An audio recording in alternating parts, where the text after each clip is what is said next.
The year is uncertain, buried deep in the mists of the 10th century. The location is an ancient city hidden deep within the rainforests, a place that its people believe is the very spot where the world began. But our story does not start with a beginning. It starts with an ending. Deep inside the inner sanctum of the palace, a secret meeting is taking place. The air is heavy with the smell of palm oil and fear. The most powerful men in the kingdom, the Council of High Chiefs, are gathered in a circle. They are not mourning the death of their ruler. They are panicking. They look at each other with exhaustion in their eyes. They have just survived a reign so intense, so strict, and so terrifying that it nearly broke them. And right there, in the shadows of the palace, they swear a sacred oath, a law that would change history forever. They declare, from this day forward, as long as the sun rises and the rivers flow, no woman shall ever wear this crown again. We will never again bow to the female form. For hundreds of years, they kept that promise. Since that day, every single king who has sat on that throne has been a man. But this begs a terrifying question. Who was she? Who was this woman who was so powerful, so demanding, and so undeniable that she forced an entire civilization to ban her gender from the throne? Was she a monster? Was she a witch? Or was she simply a leader who was too strong for the men of her time to handle? Her name was Luo Gwagida, and she remains the only female king in the history of this spiritual empire. They call her the Wicked Queen. They say she was a tyrant who made men suffer. But today, we are going to look past the insults of the men who wrote the history books. We are going to uncover the story of the Iron Lady, the woman who hated dirt so much she forced a city to pave its streets with broken pottery just to keep her robes clean. This is the story of the only woman to ever sit on the throne of the gods, and this is the reason why it never happened again. Now that we understand the oath, we have to ask, where did this happen, and how on earth did a woman get on the throne in the first place? To find the answer, we have to travel to the spiritual heart of West Africa. We are in Ile-Ife, in present-day Nigeria. To the Yoruba people, Ile-Ife is not just a city, it is the source. It is the Garden of Eden of the Yoruba religion. It is the place where Oduduwa descended from the heavens to create the earth. The throne of Ife is not just a political seat, it is a spiritual vessel. The person who sits on it is not seen as a mere human, but as a living deity, the Oni. And this is where the story gets complicated. In the history of Ife, the Oni is always male. The king is the father of the nation. So in the 10th century, when the 20th Oni died, the kingmakers began their usual search for a male heir. They looked for a son. They looked for a grandson. But they found nothing. The direct male line of the previous kings had dried up. There was a crisis in the palace. The chain of Oduduwa was about to break. But there was one candidate left, a direct descendant of Otata, one of the early rulers. She had the royal blood, she had the intelligence, she had the charisma. The only problem was that she was a woman. Her name was Luo. Now, I need you to understand something very important, especially for my viewers in the US and Europe. Luo did not become a queen regent. She didn't hold the throne warm until a baby boy could grow up. No, she demanded the full title. When she walked into the palace, she didn't take the title of Yelulua, mother of the king. She took the title of Oni.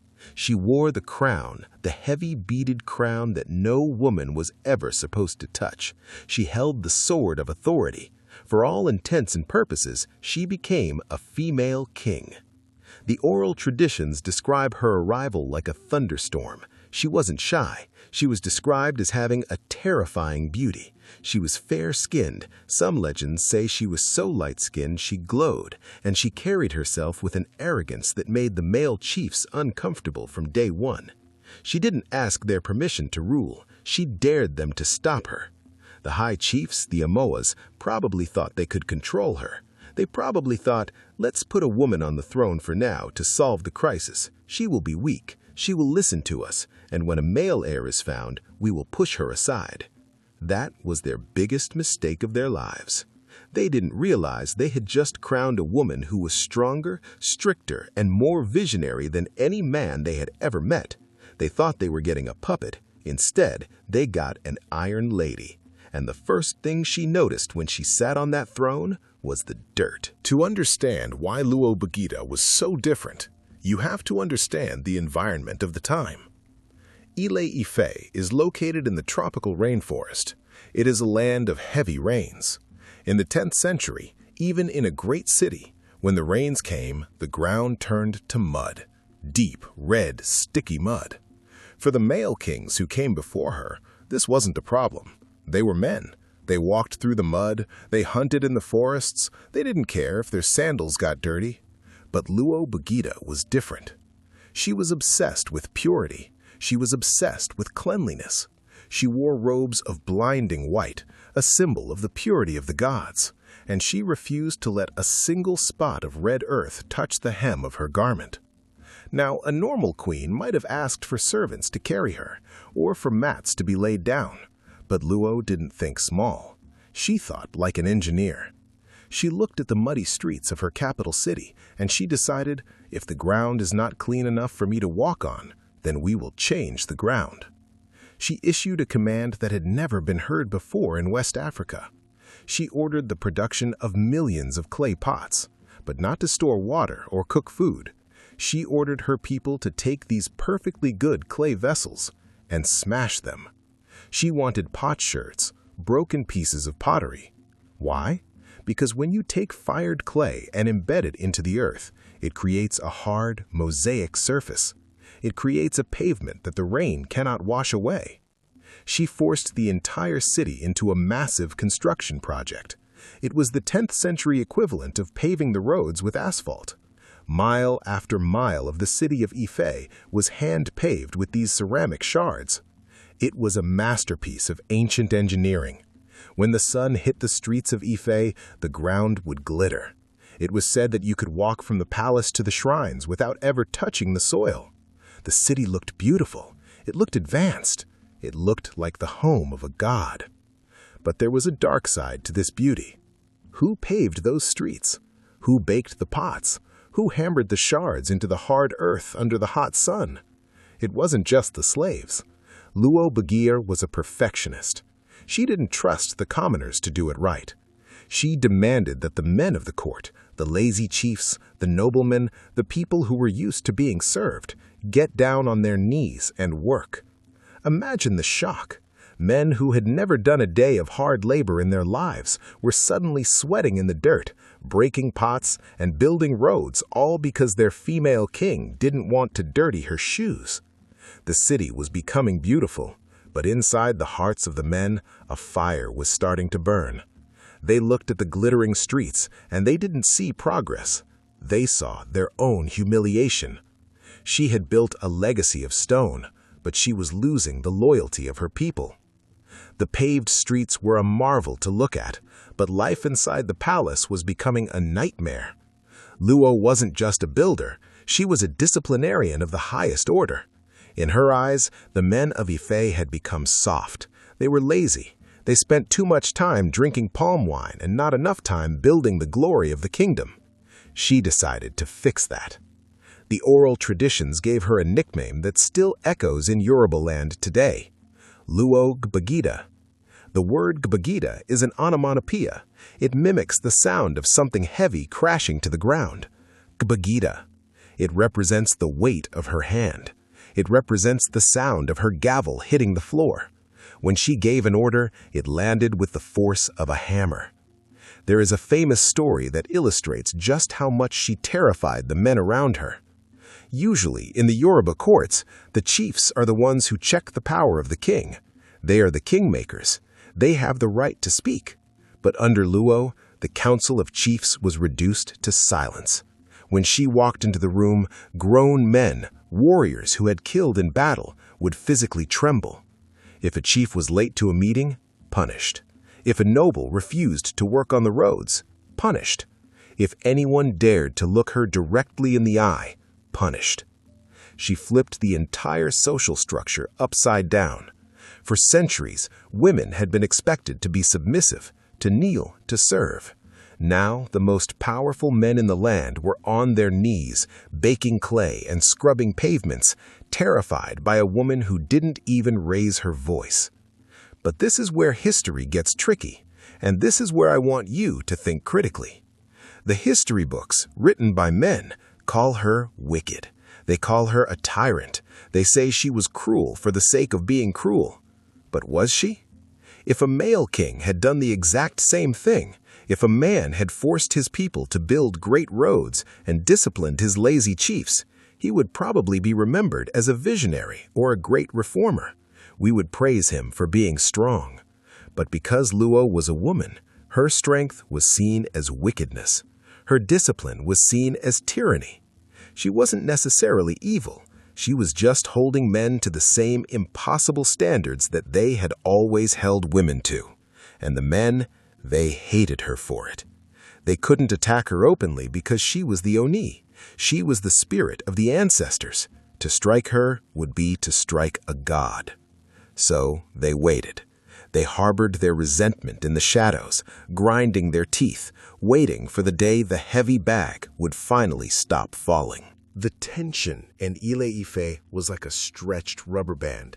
It could only hold for so long before it snapped.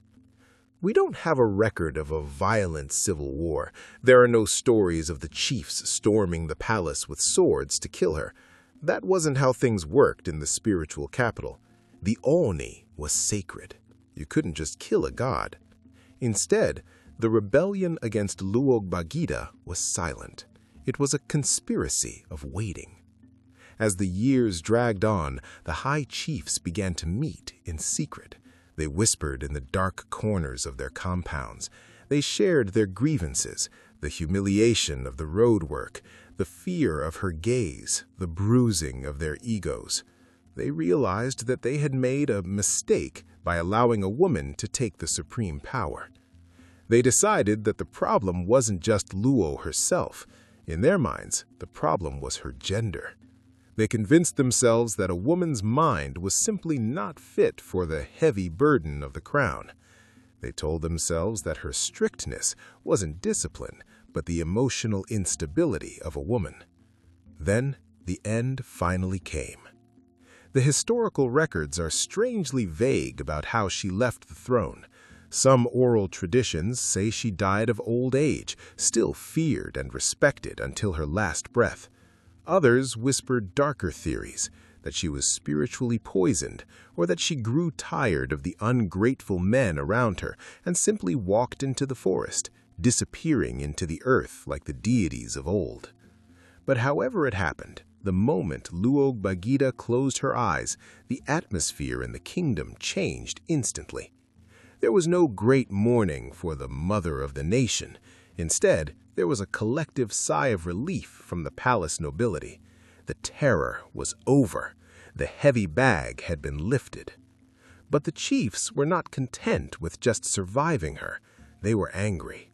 They were embarrassed. They looked back at the years of paving streets and breaking pots, and they felt a deep shame. They vowed that they would never, ever be put in that position again. This brings us back to that secret meeting we talked about at the beginning. Immediately after her burial rites were completed, the Council of Kingmakers gathered. They didn't just pick a new king, they changed the constitution of the culture. They looked at the regalia, the crown, the staff, the beads, and they declared them forbidden items for women. They swore the oath that sealed the fate of every Yoruba woman for the next 1,000 years. They didn't just want to replace her, they wanted to ensure that no woman could ever rise high enough to look down on them again. So, did they succeed? Did the men of the council manage to erase Luog Bagida from history? In one sense, yes. Since that day, no woman has ever sat on the throne of Ife. The law they wrote in fear is still standing today. When you visit the palace now, you will see a long line of male kings, fathers passing the crown to sons.